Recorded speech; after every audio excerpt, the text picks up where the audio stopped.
The Forgotten Shrine. It wasn't just another night. It was the night everything changed. I remember it all too well. The way the air grew heavy, how the silence carried something darker than just emptiness. We were four of us: me, Jason, Lucy, and little Ben. It was supposed to be simple, just waiting for our parents to come back from the nearby town. But in that cursed forest, simple never stayed that way for long. The shadows call. It started with the rain. Heavy and unrelenting, it drenched the world outside and turned the dirt paths into slick trails of mud. Inside the old house, the lamp flickered weakly, barely holding back the shadows that seemed to thicken as the hours passed. "They should have been back by now," Jason said, his voice sharp and tense. He was pacing near the window, peering out into the endless dark. "Maybe the rain slowed them down," I replied, though I didn't believe it. Lucy sat with Ben on the mat, holding him tightly. He had his carved wooden figure clutched in his small hands, his knuckles white.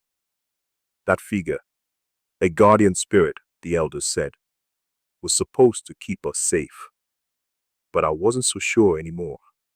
The shadows in the room weren't normal. They moved, not like they were cast by the light, but as if they had minds of their own. Jason noticed it too. "It's just the wind," he muttered, more to himself than to us. But deep down, we all knew the truth. The house was wrong, the forest was wrong, and the night was far from over. Jason leaves. The silence grew unbearable, and Jason finally snapped. "I'm going outside," he announced, grabbing the flashlight from the table. "No," Lucy said, her voice trembling. "You can't. Baba said not to leave the house after dark." Jason's jaw tightened. He hated being afraid, hated feeling powerless. "I'm just going to check the road," he said, trying to sound calm. "Maybe I'll see them coming." I tried to stop him, but he wouldn't listen. He opened the door, and the cold air rushed in like a warning. "Don't be long," I said, my voice barely above a whisper. He nodded and stepped out into the night. The beam of his flashlight wavered, swallowed quickly by the thick darkness. And then he was gone. The voices in the dark. We waited. Minutes stretched into what felt like hours. The rain had stopped, but the silence outside was deafening. It was Lucy who heard it first. "Do you hear that?" she whispered. I strained my ears. At first, there was nothing, but then it came. A faint voice carried on the wind. "Lucy, Ben, help me." It was Jason's voice, but it sounded wrong, distant and hollow, like it wasn't entirely his. "Jason," Lucy called out, running to the door. "No," I said sharply, grabbing her arm. "Something's not right." But she wouldn't listen. She swung the door open, and the voice called again, closer this time. "Help me." Ben clutched my hand, his carved figure trembling in his grip. "I don't want to go," he whispered, his voice shaking. "We can't leave him out there," Lucy said, her eyes wide with fear and determination. Against my better judgment, we stepped into the night. The Forgotten Shrine. The forest loomed before us, its twisted branches clawing at the sky. The moonlight barely pierced the canopy, casting the ground in an eerie glow. The voice led us deeper, Jason's pleas growing louder, more desperate. Then we saw it. The shrine. It was ancient, overgrown with moss and vines. Carved faces stared out from the stones, their expressions frozen in agony. The air around it was colder than the night, thick with a presence I couldn't explain. Jason stood before the shrine, his back to us. He wasn't moving. "Jason," Lucy called out, stepping toward him. He turned slowly, and my breath caught in my throat. His face was pale, his eyes wide with fear.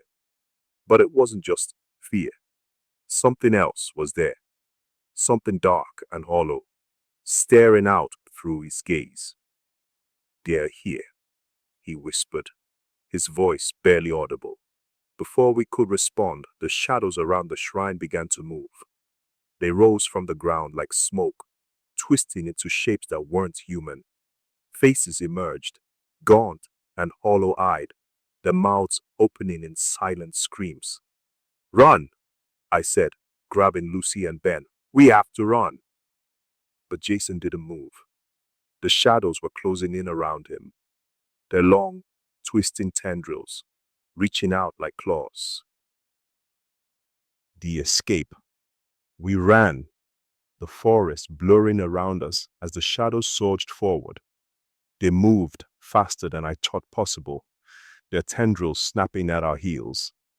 Ben held up his carved figure, and for a moment, the shadows recoiled, hissing like steam. The elders were right. There was power in that little carving. We stumbled back into the clearing near the house, gasping for breath. The shadows didn't follow us. They hovered at the edge of the trees, watching, waiting, the forgotten truth. But Jason wasn't with us. The elders came that morning. When we told them what happened, they exchanged worried glances, their faces grim. "You went too close to the shrine," one of them said, shaking his head. "It belongs to the forgotten spirits. Those who enter its domain do not return the same," Lucy sobbed, clutching Ben, who still held his wooden figure tightly. "Is he gone?" I asked, my voice cracking. The elder didn't answer directly. "The shrine took him," she said. "Whether he can be brought back is not up to us, but beware. The shadows are never satisfied. Once they've touched you, they don't let go." The whispering night. We left the house soon after, but I never forgot that night. The shadows lingered in my dreams, their twisted faces haunting the edges of my mind. And sometimes, when I'm alone, I hear it again. Jason's voice. "Help me." It's faint, like it's coming from far away, but it's always there, calling, begging. And I can't help but wonder, is he still out there, waiting for us to come back? Or has he become one of them? I don't know. But one day, I might have to find out.